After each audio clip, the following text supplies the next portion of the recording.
ఒక breaking news అందుతోంది. DSP భీమిరెడ్డిని arrest చేసింది ఏసీబీ. ఆదాయానికి మించిన ఆస్తుల కేసులో ఆయన అరెస్ట్ అయ్యారు.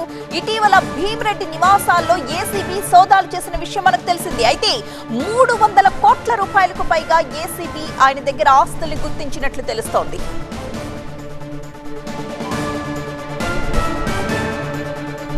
డీఎస్పీ భీమిరెడ్డిని అరెస్ట్ చేసింది ఏసీబీ. ఆదాయానికి మించిన ఆస్తుల కేసులో ఆయన అరెస్ట్ అయ్యారు. ఇటీవల భీమిరెడ్డి నివాసాల్లో ఏసీబీ సోదాలు నిర్వహించిన సందర్భంలో మొత్తం 300 కోట్లకు పైగా ఆస్తులను గుర్తించినట్లుగా తెలుస్తోంది. ఆదాయానికి మించిన ఆస్తుల కేసులో ప్రస్తుతం డీఎస్పీ భీమిరెడ్డి అరెస్ట్ అయ్యారు.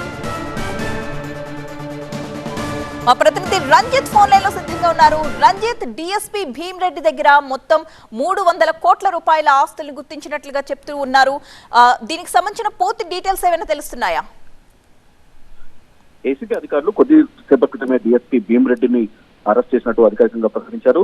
4 రోజుల క్రితం దాదాపు ఒక 24 గంటల పాటు భీమిరెడ్డి నివాసంలో సోదాలు చేసిన తర్వాత అనేక కీలక డాక్యుమెంట్లను స్వాధీనం చేసుకున్నారు. మార్కెట్ వాల్యూ ప్రకారం దాదాపు 300 కోట్ల రూపాయలటువంటి ఆస్తులను ఏసీబీ అధికారులు గుర్తించారు. అయితే అనారోగ్య కారణాలతో ఆ రోజు నోటీసులు ఇచ్చినప్పటికీ మాత్రం కొద్దిసేపు క్రితమే ఏసీబీ అధికారులు డీఎస్పీ భీమిరెడ్డిని అదుపులోకి తీసుకున్నారు. ప్రస్తుతం డీఎస్పీ భీమిరెడ్డి నివాసం నుంచి నాంపల్లిలోని ఏసీబీ ప్రధాన కార్యాలయానికి తరలిస్తున్నారు.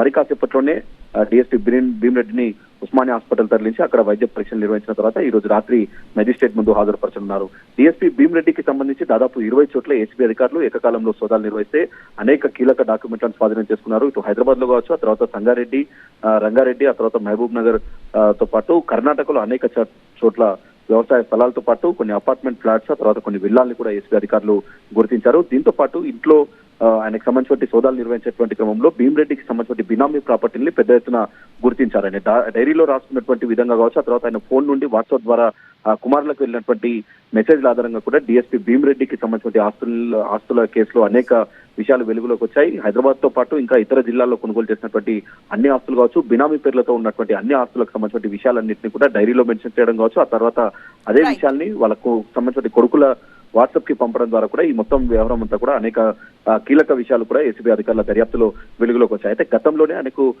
అయితే దీనికి సంబంధించి అనారోగ్య కారణాలు ఉన్నటువంటి నేపథ్యంలో ఆ రోజు దాదాపు సుదీర్ఘంగా సోదాలు నిర్వహించిన తర్వాత బీపీ ఫ్లక్చుయేషన్ కారణంగా ఆ రోజు నోటీసులు జారీ చేశారు. కొద్దిసేపు క్రితమే భీమిరెడ్డిని ఏసీబీ అధికారులు అరెస్ట్ చేసినట్టు ప్రకటించారు. అక్కడ నుండి నాంపల్లి ఏసీబీ కార్యాలయం తరలించి మరి కాసేపట్లోనే మెజిస్ట్రేట్ ముందు ఏసీబీ అధికారులు ప్రవేశపెడుతున్నారు.